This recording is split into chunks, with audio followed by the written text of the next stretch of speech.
어느 날 아침, 은행이 문을 닫았다는 소식을 접하며 눈을 뜹니다.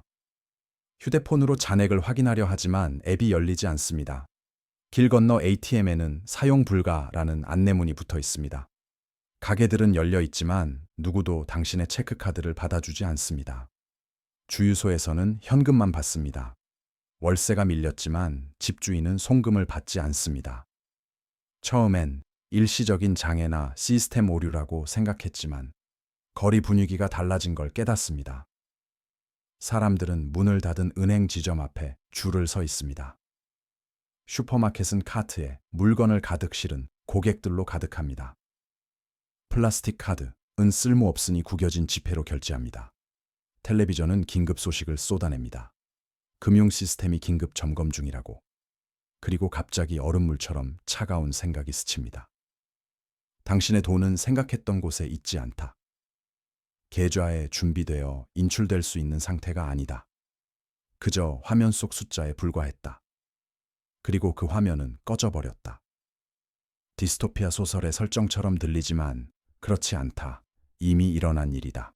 당신이 전혀 생각하지 않는 먼 불안정한 나라에서가 아니라 스스로를 현대적이고 안전하며 안정적이라고 믿었던 나라들에서 일어난 일이다. 이런 일이 벌어지면 삶은 예의 바르게 속도를 늦추지 않는다. 순식간에 무너진다. 부와 생존의 규칙이 하룻밤 사이에 뒤바뀐다. 2001년 아르헨티나를 보라. 수년간의 경제관리 실패, 부채, IMF 구제 금융 끝에 정부는 절박한 상태였다. 시민들이 페소를 달러로 환전해 해외로 옮기려 하면서 은행들은 예금을 쏟아내고 있었다. 그래서 정부는 문을 쾅 닫아버렸다. 그들은 이를 코랄리토, 작은 울타리라 불렀다. 하지만 평범한 아르헨티나인들에게는 감옥이나 다름없었다. 현금 인출은 주당 250페소로 제한됐다. 달러 표시 계좌는 강제로 평가절하된 페소로 전환됐다. 불과 몇 주 만에 주택, 사업, 은퇴를 위해 모은 저축의 실질 가치는 절반으로 떨어졌다. 사람들은 거리에서 냄비와 프라이팬을 두드리며 항의했다. 안전하고 안정적이라고 생각했던 중산층 가정들이 갑자기 혼란에 빠졌다. 은행이 문을 닫으면 이런 일이 벌어진다. 돈은 추상적인 의미로 증발하는 것이 아니라 빵과 우유, 집세가 하룻밤 사이에 감당할 수 없게 되는 방식으로 사라진다. 아르헨티나만이 그런 것은 아니다. 2013년 키프로스. 유럽연합은 구제금융협상의 일환으로 정부의 은행 예금 동결을 강요했다. 일반 예금자들은 10만 유로 이상의 계좌가 압류될 것이라는 사실을 깨닫고 아침을 맞이했다. 말 그대로 부실 은행을 구제하기 위해 예금이 강제로 압수된 것이다. 가장 큰 타격을 입은 것은 억만장자들이 아니었다. 갑자기 직원 임금을 지급할 수 없게 된 기업들, 연금을 인출할 수 없게 된 퇴직자들, 자녀 학비를 감당하지 못한 부모들이 가장 큰 타격을 입었다. 2019년 레바논에서는 수년간의 부패와 재정 붕괴가 자본 통제를 촉발했다. 은행들은 계좌 장호와 무관하게 월 수백 달러로 인출을 제한했다. 예금자들은 서류가 아닌 총을 들고 지점을 습격했다. 그리고 이 모든 사례에서 이야기는 똑같았다. 당신이 자신의 돈이라 여겼던 것은 결국 그들의 돈이었던 셈이다. 우리나라에선 절대 안 일어날 일이라는 미국에서도 은행은 문을 닫은 적이 있다. 1933년 대공황의 한가운데 프랭클린 루스벨트 대통령은 전국적인 은행 휴업을 선언했다. 4일간 전국 모든 은행이 문을 닫았다. 시민들은 현금을 인출할 수 없었다. 기업들은 임금을 지급할 수 없었고 불확실성이 팽배했다. 정부가 은행을 검사하고 선별적으로 재개한 후에야 대중의 신뢰가 서서히 회복되었다. 하지만 생각해보라. 지구상 가장 부유한 국가 중 하나가 붕괴를 막기 위해 말 그대로 전체 은행 시스템을 동결해야 했다는 사실을. 이 모든 이야기의 공통점은 은행이 여러분이 생각하는 방식으로 돈을 보관하지 않는다는 것이다. 그들은 부분 준비금 제도로 운영된다. 예금된 1달러당 금고에 보관되는 금액은 일부에 불과하다. 나머지는 대출되거나 투자되며 부채로 전환된다. 너무 많은 사람들이 동시에 현금을 요구할 때 이 환상은 깨진다. 정부는 취약성을 인정하기보다 종종 은행 편을 든다. 인출을 동결하고 예금 가치를 떨어뜨리며 시스템의 실수를 당신에게 떠넘긴다.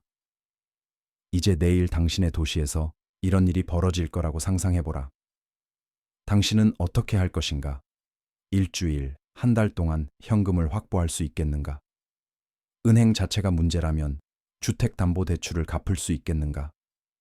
디지털 숫자가 사라진다면 가족을 먹여 살릴 수 있겠는가? 이는 편집증이 아니다. 불편한 진실을 마주하는 것이다. 금융 시스템은 당신을 보호하기 위해 설계된 것이 아니다. 그것은 스스로를 보호하기 위해 만들어졌습니다. 그리고 위기가 닥쳤을 때 은행이 안전의 금고가 아니라 취약한 신뢰의 기계임을 깨닫게 될 것입니다. 그 신뢰가 깨지면 돈과 권력은 당신이 통제할 수 없는 방향으로 흘러갑니다. 이것이 악몽 같은 시나리오입니다. 그리고 아르헨티나에서 키프로스까지, 레바논에서 미국 자체에 이르기까지 우리가 목격했듯이 이는 가정이 아닙니다. 역사입니다. 그리고 역사는 불쾌하게도 반복되는 법입니다. 이러한 위기들의 표면을 벗겨내면 그 패턴이 고통스럽게 명확해집니다. 은행들은 우연한 사고로 무너지지 않습니다. 그들이 구축된 방식 때문에 무너지는 것입니다. 부분 준비금 제도는 우리 금융 시스템의 핵심이자 그 천재성과 아킬레스건입니다. 간단히 말해, 은행들은 여러분의 예금을 보관실에 걸어둔 코트처럼 여러분이 찾아가길 기다리며 앉아있지 않습니다. 그들은 여러분의 돈을 받아서 증식시킵니다. 예를 들어 $1,000를 예금하면 은행은 $50를 준비금으로 남기고 나머지를 기업, 주택 구매자, 정부 등에 대출합니다. 이 대출금은 다시 누군가의 예금이 되어 재대출될 수 있습니다. 허공에서 $1,000가 $5,000 또는 $10,000의 유통 신용으로 변하는 것입니다. 이는 성장을 촉진하는 기계입니다. 그러나 동시에 모래성 같은 구조이기도 하다. 너무 많은 사람들이 동시에 원금 $1,000를 요구하면 은행은 이를 지급할 수 없기 때문이다. 바로 이 때문에 신뢰가 모든 것을 좌우한다. 사람들이 은행이 문을 계속 열 것이라고 믿는 한 시스템은 작동한다. 그러나 신뢰가 흔들리는 순간 뱅크런이 시작된다.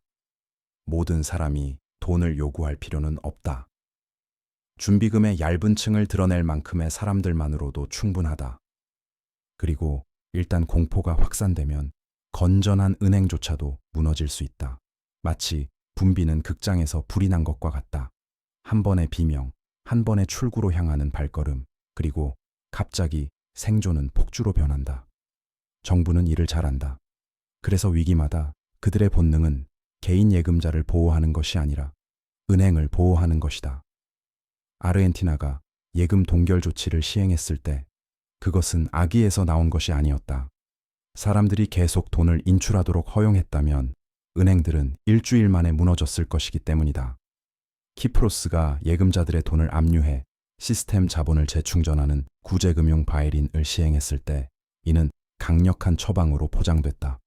그러나 현실은 잔혹했다. 일반 시민들은 정치인, 은행가, 국제 채권자들의 실수를 떠안도록 강요당했다. 1933년 미국의 루즈벨트도 대중을 달래기만 한 게 아니었다. 그는 연쇄적인 파산을 막기 위해 시간을 벌고 있었던 것이다. 사실 은행과 정부는 뗄래야 뗄 수 없는 관계다. 은행은 신뢰를 확립하고 예금을 보장하며 위기 시 지원을 받기 위해 정부가 필요하다. 정부는 채권을 매입하고 적자를 재원으로 충당하며 경제에 신용을 공급하기 위해 은행이 필요하다.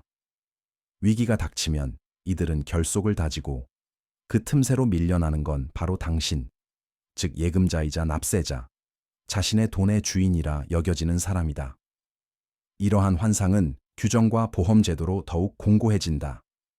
예금 보험은 보호장치처럼 들린다. 미국에서는 FDIC가 $25만 까지 예금을 보장한다. 하지만 생각해보라. 전국의 모든 예금자가 이 보장을 요구하며 몰려든다면 그 돈이 실제로 있을 것인가? 없다. 보험기금은 예금의 일부에 불과하다. 그 진정한 힘은 심리적이다. 이는 당신을 진정시키기 위한 위약제다. 은행이 문을 닫으면 무슨 일이 일어날까? 상업 활동이 멈춘다. 디지털 결제가 사라진다. 급여 지급이 지연된다. 공급망이 마비된다. 레바논에서는 공장이 해외로 달러를 송금할 수 없어 원자재를 수입하지 못했습니다.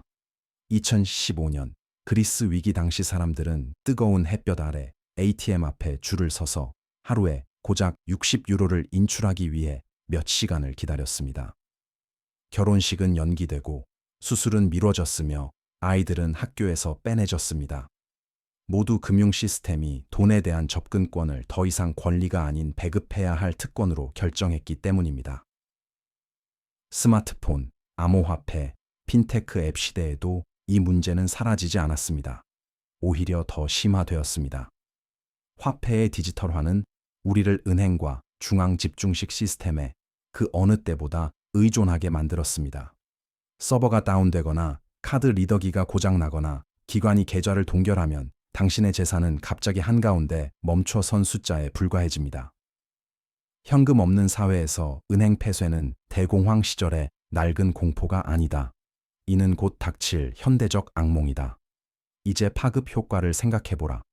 기업은 직원 임금을 지급하지 못해 해고가 확산된다. 슈퍼마켓은 공급업체에 대금을 지급하지 못해 진열대가 비워진다. 투자자들은 패닉에 빠져 자산을 헐값에 매각하며 퇴직금과 연금을 고갈시킨다. 정부는 신뢰 회복을 위해 허둥대지만 그러나 날이 갈수록 줄은 길어지고 환자는 줄어듭니다. 이사회실에서 내려진 기술적 결정이 본격적인 사회적 위기로 번지는 것입니다. 사태가 길어질수록 사람들은 더욱 절박해집니다. 물물 교환, 비축, 심지어 폭동까지. 이는 이론이 아닙니다. 전 세계 여러 나라에서 실제로 일어났던 일입니다. 다시 일어날 수도 있습니다. 미국이나 영국, 독일에서는 절대 일어나지 않을 거라 생각한다면 2000년 아르헨티나, 2010년 그리스, 2018년 레바논에서 똑같이 했던 말을 떠올려보라. 안정은 무너지기 전까지 환상에 불과하다. 불편한 진실은 이렇다. 은행은 근본적으로 당신의 재산을 보호하기 위해 존재하지 않는다. 그들은 자신들과 그들이 섬기는 체제를 보호하기 위해 존재한다. 위기가 닥치면 그들은 생존을 위해 당신을 희생시킬 것이다. 시스템은 이렇게 설계되었으며 이를 부정하는 것은 가장 위험한 착각이다. 내일 아침 일어나서 은행 웹사이트가 다운되고 체크카드가 거부되며 급여가 무기한 지연되는 상황을 상상해보라. 이제 그 상황을 하루 이틀 이상으로 확장해보라. 시스템 중단이 몇 주간 지속된다면 식비, 월세, 공과금을 감당할 현금이 남아있겠는가? 급여 시스템이 동결된 상태에서 고용주가 당신에게 급여를 지급할 수 있겠는가? 이것이 허구가 공포스러운 현실로 변하는 지점이다. 은행은 중립적인 금고가 아니다. 경제의 동맥이다. 이를 차단하면 하류의 모든 것이 죽어가기 시작한다. 과거 위기의 교훈은 먼지 쌓인 역사가 아니다. 경고다. 2001년 아르헨티나가 은행을 폐쇄했을 때 거리에서 터져나온 분노는 단순히 돈 문제만이 아니었다. 배신감이었다. 평범한 사람들은 신뢰할 수 없는 시스템의 인질처럼 느껴졌다. 2013년 키프로스에서는 중산층 예금자들이 너무 커서 망할 수 없는 금융기관을 구하기 위해 수십 년간 모은 노력이 하룻밤 사이에 증발하는 것을 지켜봐야 했다. 레바논에서는 붕괴가 시민권이라는 개념 자체를 산산조각냈다. 국민들은 지도자들이 자신들의 미래를 도박으로 날려버렸다는 사실을 깨달았기 때문이다. 그리고 미국에서는 대공황이 한 세대 전체를 평생 지속되는 저축 습관으로 올가매는 상처를 남겼다. 이 모든 이야기를 하나로 묶는 것은 똑같은 불편한 진실이다. 당신의 돈은 시스템이 달리 말할 때까지 오직 당신의 것이다. 은행 앱에 표시된 숫자는 안전해 보이지만 그 안전은 언제든 무너질 수 있다. 그래서 오늘의 교훈이 그토록 중요한 것이다. 사상 최대의 정부 부채, 취약한 글로벌 공급망, 고조되는 지정학적 긴장 속에서 은행 휴업이나 자본 통제는 결코 먼 이야기가 아니다. 이는 국가가 보유한 무기 중 하나다. 그렇다면 무엇을 할 수 있을까? 답은 패닉 인출이나 현금을 매트리스 밑에 숨기는 것이 아니다. 역사는 반동적인 공포가 오히려 취약성을 키운다는 걸 보여줍니다. 진정한 전략은 회복 탄력성입니다. 분산 투자는 유행어가 아닙니다. 생존입니다. 한 가지 형태, 한 기관, 심지어 한 국가에 국한되지 않은 자산 보유는 마비와 기동성의 차이를 만들 수 있습니다. 진정한 부는 단순히 벌어들이는 것이 아니라 위기 속에서 실제로 접근할 수 있는 것입니다. 금, 부동산, 대체 가치 저장 수단, 심지어 현금 비축까지. 이들은 구식 개념이 아니다. 생명줄이다. 개인을 넘어 집단적 차원도 존재한다. 우리는 법이 어떻게 제정되는지 인식해야 한다. 정부는 시민을 보호하는 듯한 금융 안전장치를 설계하지만 실상은 시스템을 보호한다. 예금보험, 비상권한, 자본 통제. 이는 붕괴를 막기보다 패닉을 관리하는 수단이다.